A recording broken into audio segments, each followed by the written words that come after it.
Hello friends, welcome back to my channel. तो title और thumbnail देख करके आप समझ गए होंगे कि अपाचे में प्रॉब्लम आ गई है और मेजर प्रॉब्लम है। बाइक को 2.5 साल हो चुके हैं। 2.5 साल में बाइक 18,000 किलोमीटर चल गई है और आज पहली बार एक बहुत बड़ी मेजर प्रॉब्लम आई है इस बाइक में। इसका मीटर कंसोल बिल्कुल भी नहीं चल रहा है। एक बार अभी आपको इग्निशन ऑन करके दिखा दे रहा हूँ। खाली चेक इंजन लाइट आ रही है और इसके जो इलेक्ट्रॉनिक्स है वो कुछ नहीं चल रहा है। ना इंडिकेटर चल रहा, ना लाइट जल रही, हॉर्न में नहीं चल रहा। एक बस खाली इसका DRL जल रहा है और इसकी बैक लाइट जल रही है। इसके अलावा बाइक में कोई भी इलेक्ट्रॉनिक फंक्शन नहीं कर रहा है। ना हेडलाइट ऑन ऑफ हो रही है, बाइक स्टार्ट हो रही है बस खाली।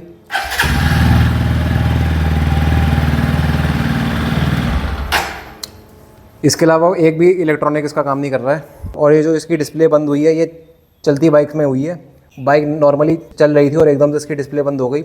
हॉर्न वॉर्न इसका चलना सब कुछ बंद हो गया। अपाचे की इस प्रॉब्लम के ऊपर में यूट्यूब पर काफ़ी सारी वीडियोस भी मिल जाएंगी आपको। और ये प्रॉब्लम मैंने सबसे पहली बार उनकी बाइक में देखी थी। एक बहुत फेमस यूट्यूबर हैं अरुण पवार, उनके जो बड़े भाई हैं आकाश पवार, उनके पास भी अपाचे है स्पेशल एडिशन 164V। ये प्रॉब्लम उनकी बाइक में सबसे पहली बार मैंने देखी थी और उनकी बिल्कुल ब्रांड न्यू बाइक थी, 2000 किलोमीटर चली हुई। उनकी बाइक में ये प्रॉब्लम आई थी, डिस्प्ले ब्लैंक हो जाना, एक भी इलेक्ट्रॉनिक काम नहीं करना। जहाँ तक दिक्कत है इसके फ्यूज़ में है, फ्यूज़ में दिक्कत है या इसके वायरिंग में दिक्कत है। अब बहुत लोग बोलेंगे कि तुमने भाई कुछ आफ्टर मार्केट मॉडिफिकेशन करा रखी होगी। तो भाई आफ्टर मार्केट मॉडिफिकेशन मैंने बस खाली इसमें इलेक्ट्रॉनिक्स की बात करूँ तो बस खाली हैज़ार्ड लाइट का बटन लगवाया है। और ये जो मॉडिफिकेशन है इसमें कोई भी वायर कटिंग या कोई भी वायर पील ऑफ नहीं हुई है। कपलर टू कपलर फिटिंग के साथ में ये हैज़ार्ड लाइट का मैंने स्विच लगवाया है और इसको लगवाए हुए भी मुझे काफ़ी टाइम हो चुका है। ये मैंने 1.5 साल पहले लगवाया था। अगर इसमें कोई प्रॉब्लम आनी होती इससे तो तब की तभी आ जाती, अब नहीं आती। तो अब देखते हैं इसका क्या सलूशन मिलता है। अभी तो मैं इसको सर्विस सेंटर लेके नहीं जाऊंगा। मैंने पहले सोचा था कि मैं इसको सर्विस सेंटर पे दिखाऊंगा। अभी मैं इसको लोकल गैरेज में ही लेकर के जाता हूँ, वहाँ पे चेक कराता हूँ कि क्या प्रॉब्लम है। अगर वहाँ सॉल्व हो जाएगी तो ठीक है, नहीं तो फिर सेकंड ऑप्शन सर्विस सेंटर रहता है। और ये जो प्रॉब्लम है इलेक्ट्रॉनिक्स फेलियर को लेकर के, ये भाई मैंने TVS में तो देखो बहुत कम सुनी है, लेकिन बजाज में मैंने सबसे ज़्यादा सुनी है। बजाज की बाइक्स में अगर प्रॉब्लम आती तो मैं मान सकता था कि क्योंकि बजाज के जो इलेक्ट्रॉनिक्स होते हैं वो उतने ज़्यादा रिलायबल नहीं होते। बजाज की जो टीम है वो R&D में तो थोड़ा सा पीछे रह जाती है, तभी बजाज की बाइक्स में सबसे ज़्यादा दिक्कतें आती रहती हैं। एक्सेप्ट इंजन बजाज के बहुत अच्छे हैं, TVS के ही बहुत अच्छे हैं, लेकिन इलेक्ट्रॉनिक्स के मामले में TVS बजाज से एक लेवल ऊपर है। R&D के मामले में भी TVS की जो R&D है वो काफ़ी अच्छी है अपाचे को लेकर के। तो अभी फ्यूज़ चेक हो रहा है। हमारा वो इंस्टाग्राम पर बाइक के बारे में बनाते रहते हैं ना, उसी की।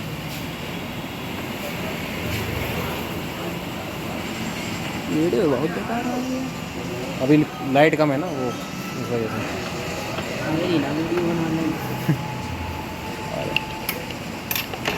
बाइक की आती खाली। और भाई लोकल गैरेज में तो काम हुआ नहीं, मैं सर्विस सेंटर ही आ गया हूँ TVS के।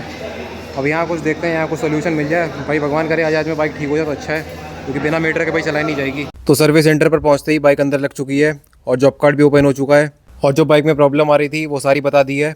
इसके इलेक्ट्रॉनिक्स काम नहीं कर रहे हैं और डिस्प्ले भी ऑन नहीं हो रही है। और अभी मैं कस्टमर लाउंज में बैठा हूँ, तो मैं यहीं से थोड़ी बहुत वीडियो क्लिप्स शूट कर रहा हूँ, क्योंकि यहाँ पे जो सर्विस एडवाइज़र थे उन्होंने साफ साफ मना कर दिया था कि आप वीडियो शूट नहीं कर सकते। खैर ये सब ड्रामे तो सर्विस सेंटर वालों के चलते ही रहते हैं। अभी आपने लास्ट वीडियो क्लिप देखी होगी जिसमें मैं अपनी बाइक का फ्यूज़ चेक करा रहा था लोकल गैरेज में। तो जो लड़का फ्यूज़ चेक कर रहा था उसकी तो बातें आपने सुनी होगी। क्या बोल रहा था कि वीडियो बहुत बेकार बन रही है।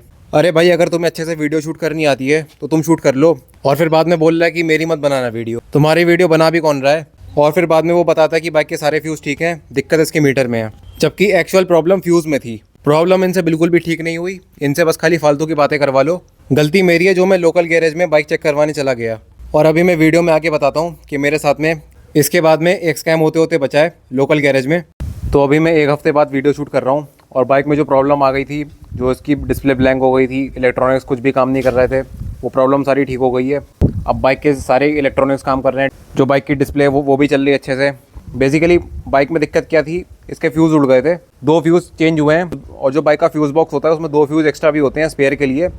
और मेरी बाइक में वो स्पेयर में फ्यूज़ थे नहीं, तो वो भी फ्यूज़ मैंने सर्विस सेंटर से ले लिए थे। और इसके अलावा बाइक में सॉफ्टवेयर अपडेट हुआ है, जो BCI स्कैनिंग होती है TVS की, ECU फ्लैशिंग हुई है बाइक की। और मैं टोटल बिल की बात करूँ तो मेरा 140 रुपये टोटल बिल आया है, जिसमें से 100 रुपये की ECU फ्लैशिंग थी जो सॉफ्टवेयर अपडेट हुआ है, और 40 रुपये के फ्यूज़ थे। बाकी जो बिल है वो मैं स्क्रीन पर अटैच भी कर दूंगा। तो अब बात करते हैं स्कैम की या फ्रॉड की, जो मेरे साथ में उस दिन होते होते बचा सर्विस सेंटर जाने से पहले।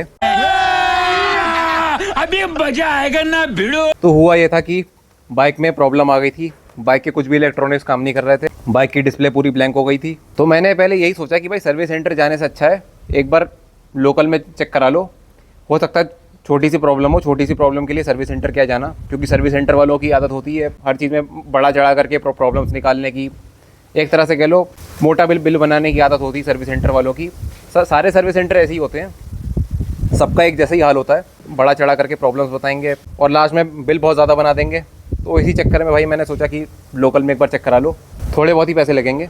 तो जब मैं लोकल गैरेज में लेकर के जाता हूँ, और जो लोकल गैरेज था वो कोई ऐसे कोई छोटी मोटी कोई दुकान नहीं थी मैकेनिक की, एक अच्छा खासा फ्रेंचाइजी मॉडल था। तो वहाँ पे जो लड़का मेरी बाइक चेक कर रहा था, उसे भाई बाइक के बारे में कुछ नहीं पता, स्पोर्ट्स बाइक के बारे में। तो होता क्या है, पहले तो उससे मेरी बाइक संभाली नहीं जा रही थी, मुझे डर भी लग रहा था कि कहीं बाइक गिरा ना दे। जिस हिसाब से उसने दुकान के अंदर लेकर के गया बाइक को, फिर वो ढूंढ रहा था कि इसकी सीट कहाँ से खुलेगी। अब अपाचे में क्या है, इसकी सीट पीछे से खुलती है, क्योंकि नॉर्मली बाकी बाइक्स में क्या होता है कि जो ये वाला की होल होता है ये बाइक के इस वाले पैनल के नीचे होता है, लेकिन इसमें टेल लाइट के नीचे दे रखा है। तो मैंने फिर उसको बताया कि सीट इसकी यहाँ से खुलेगी। उसने फिर सीट बाहर निकाली, फिर वो फ्यूज़ बॉक्स ढूंढने लगा कि बाइक का फ्यूज़ बॉक्स कहाँ पे है। फिर मैंने वो भी बताया कि फ्यूज़ बॉक्स का यहाँ वहाँ पे लगा है, और खाली जो बाइक का फ्यूज़ बॉक्स होता है, एक बार मैं आपको दिखाई दे रहा हूँ, ऐसे मैं भी कंफ्यूज हो जाऊंगा कि मैं कैसे बताऊं। तो सीट मैंने रिमूव कर दी, ये रहा बाइक का फ्यूज़ बॉक्स। अब खाली अगर आपको फ्यूज़ चेक करना है तो आप खाली इसका ऊपर वाला कवर निकाल दो, नॉर्मल है बस खाली। और ये फ्यूज़ निकालने के लिए टूल दे रखा है। उसने क्या किया है, यहाँ पे जो स्क्रू लगा यही पूरा बाहर निकाल दिया, फ्यूज़ पूरा बाहर निकाल करके चेक कर रहा है। फिर क्या होता है, उसको कुछ भी समझ में नहीं आया कि क्या प्रॉब्लम है। उसने बोल दिया फ्यूज़ सारे सही हैं, तो मुझे बोलता है कि मीटर वाले के पास में लेकर के जाओ, मीटर में ही दिक्कत है। मैं फिर भाई तभी उसी टाइम समझ गया कि भाई गलती कर दी यहाँ पर आकर के, इससे बढ़िया सर्विस सेंटर ही चलो, वहीं पर अच्छे से काम हो पाएगा, बाइक का जो प्रॉब्लम होगी वहीं पर पता लग पाएगी। इनके बस का कुछ नहीं है कि भाई ये अपाचे ठीक कर पाएँ। और फिर चलो ये बात तो चलो हो गई जो हो गई। इसके बाद क्या होता है, वो मेरी बाइक को बाहर निकाल रहा था, तो वो बाइक को आगे बढ़ाने की कोशिश कर रहा था। तो अपाचे में क्या होता है, जो ट्रैवल इसका काफ़ी ज़्यादा होता है, अपाचे कहीं नहीं, जितनी भी स्पोर्ट्स बाइक्स हैं इन सबका जो ट्रैवल है वो काफ़ी ज़्यादा होता है। आपको जो क्लच है, क्लच आपको लंबा छोड़ना पड़ता है, तब जा करके बाइक आगे बढ़ती है, उससे बाइक ही आगे नहीं बढ़ रही। और फिर उसने सीधे सीधे बोल दिया कि जो बाइक की क्लच प्लेट है वो ख़राब हो गई है, इसको चेंज करा लो। मेरा उसी टाइम दिमाग ख़राब हो गया। मैंने उसको बोला भाई ये स्पोर्ट्स बाइक है, तुमने इसको समझ क्या रखा है, ये कोई स्प्लेंडर वेंडर नहीं है। तब भाई चुप, वो उसके पास एक भी चीज़ नहीं बोलने को। तो भाई देखो, मैं एक ही चीज़ बोलूँगा, अगर आपके पास में कोई स्पोर्ट्स बाइक है 150 सीसी से ऊपर की, 150, 160, 200, 250, 300, 400 सीसी, जितनी भी सीसी की हाई एंड स्पोर्ट्स बाइक है, बाहर से काम कभी मत कराओ। अगर बाइक में छोटी सी भी दिक्कत लगे तो तब भी चेक मत कराओ कि भाई क्या प्रॉब्लम है, सीधे अपनी बाइक को सर्विस सेंटर लेके जाओ। क्योंकि भाई अगर बाहर में चेक करा दी ना, तो भाई इनके बस की बात नहीं है ये बाइक में कुछ प्रॉब्लम ठीक कर पाएँ, उल्टा और ख़राब कर देंगे बाइक को, बर्बाद कर देंगे बाइक को। ख़राब तो बोलना ठीक नहीं है, बर्बाद कर देंगे बाइक को भाई ये लोग, खासकर जो BS6 बाइक्स हैं। फिर जा करके इन लोगों से तमाशा करो, लड़ाई करो जा करके कि भाई तुमने बाइक में क्या प्रॉब्लम कर दी। इतना आजकल टाइम किसके पास में होता है कि जा करके छोटी छोटी चीज़ों के लिए जा करके लड़े जा करके। बाइक तुमसे संभाली नहीं जा रही, सीधा तुमने बोल दिया कि बाइक की क्लच प्लेट ख़राब हो गई है, ये क्या तरीका होता है। अगर तुम्हें भाई बाइक ठीक करनी नहीं आती, साफ साफ मना कर दो कि भाई हमें ये हमारे बस की बात नहीं है, हम ठीक नहीं कर पाएंगे। और वैसे अगर किसी छोटे मोटे काम के लिए लोकल गैरेज में चले जाओ तो ऐसे बड़ा चढ़ा करके बोलेंगे कि भाई सर्विस कराओ तो हमारे यहाँ पे कराओ, हमारे यहाँ अच्छे से काम होता है, पार्ट हम लोग ओरिजिनल डालते हैं, अपनी आंखों के सामने सर्विस कराओ। और बाइक तुमसे ठीक करी नहीं जा रही, एक छोटी सी प्रॉब्लम फ्यूज़ की वो तुमसे देखी नहीं जा रही। सर्विसिंग की बात करूँ तो भाई सर्विसिंग भले ही आप बाहर से करा लो, अगर बाइक में खाली इंजन ऑयल और ऑयल फिल्टर चेंज होना है वो आप भले ही बाहर से करा लो, कोई दिक्कत नहीं है, वो तो कोई भी कर देगा। लेकिन अगर बाइक में कोई ये टेक्निकल फॉल्ट है या कुछ मेजर प्रॉब्लम है सॉफ्टवेयर को लेकर के, तो इस चीज़ के लिए सर्विस सेंटर पे ही जाओ। भले ही थोड़े बहुत पैसे एक्स्ट्रा लग जाएं, लेकिन काम बढ़िया होता है सर्विस सेंटर पे, जेन्युइन काम होता है। क्योंकि जो सर्विस सेंटर पे टेक्नीशियंस होते हैं वो एक पर्टिकुलर बाइक के हिसाब से ट्रेंड होते हैं, और उन्हें एक पर्टिकुलर बाइक के हिसाब से अच्छी खासी नॉलेज होती है, इतनी बाहर में किसी लोकल मैकेनिक को नहीं होती है। स्पेशली बात करें तो BS6 बाइक्स के बारे में, और खासकर स्पोर्ट्स बाइक्स के बारे में 150 सीसी एंड अबव। लेकिन भाई देखो, अब इस चीज़ से मैंने एक सबक ले लिया है कि अगर बाइक में कुछ भी मेजर टेक्निकल फॉल्ट हो या कुछ भी एरर आ जाए तो उसको सर्विस सेंटर ही लेकर के जाओ। लोकल में बिल्कुल भी चेक मत कराओ कि क्या दिक्कत है, क्योंकि लोकल मैकेनिक्स 10 तरह की प्रॉब्लम्स निकालेंगे कि बाइक में ये प्रॉब्लम है, बाइक में वो प्रॉब्लम है, इसके पास जाओ उसके पास जाओ, बाइक आगे नहीं बढ़ रही है, क्लच प्लेट ख़राब हो गई है, दुनिया भर की चीज़ें। इनकी जो गलती होगी वो इन लोगों को माननी नहीं है। साफ साफ बोल दो ना कि तुम्हें बाइक चलानी नहीं आती है, ये बाइक तुम्हारे पास की बात नहीं है ठीक करना, क्या प्रॉब्लम है उसमें। बाकी आगे जा करके मैं इस टॉपिक के ऊपर भी एक वीडियो लेकर के आऊँगा, और ये वीडियो बनाना बहुत ज़रूरी है उन लोगों को खासकर अवेयर करने के लिए जिनके पास भी BS6 स्पोर्ट्स बाइक्स हैं, क्योंकि ये जो बाइक्स हैं ये बहुत डेलिकेट बाइक्स होती हैं। ये कोई 100-125 सीसी की स्प्लेंडर नहीं है कि आप उसको किसी भी मैकेनिक के पास ले जाओ, कोई सा भी इंजन ऑयल डलवा दो, लोकल पार्ट डाल दो। ये मांगती हैं time to time maintenance regular basis पे। और ये जितनी भी बाइक्स हैं ये तब तक बढ़िया चलेंगी जब तक आप इसमें ओरिजिनल पार्ट्स यूज़ करोगे, जेन्युइन पार्ट्स। जहाँ आपने लोकल डाल दिया समझो बाइक उसी टाइम ख़त्म है। गारंटी साथ बोल रहा हूँ, जो कि बहुत लोग होते हैं सस्ते चक्कर में लोकल डलवा लेते हैं और फिर बाद में बाइक में वो बात नहीं रह जाती जो शुरू में रहती है। तो भाई इसीलिए अगर आपके पास में ऐसी बाइक है जिसका इंजन बहुत बढ़िया है, ठीक है, परफॉर्मेंस ओरिएंटेड बाइक है, स्पोर्ट्स बाइक है, तो भाई उसमें जेन्युइन पार्ट ही डालो, बाइक लंबे समय तक बढ़िया चलेगी। वही बात आ जाती है ना, महंगा रहो एक बार, सस्ता रहो बार बार।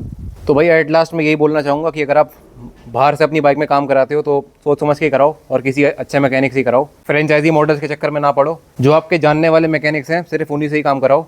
तो यही थी आज की वीडियो। बाकी वीडियो अगर इन्फॉर्मेटिव लगी हो तो वीडियो को लाइक करें, कमेंट करें, शेयर करें, और ऐसे ही और बाइक इन्फॉर्मेटिव कंटेंट देखने के लिए प्लीज़ मेरे चैनल को सब्सक्राइब करें।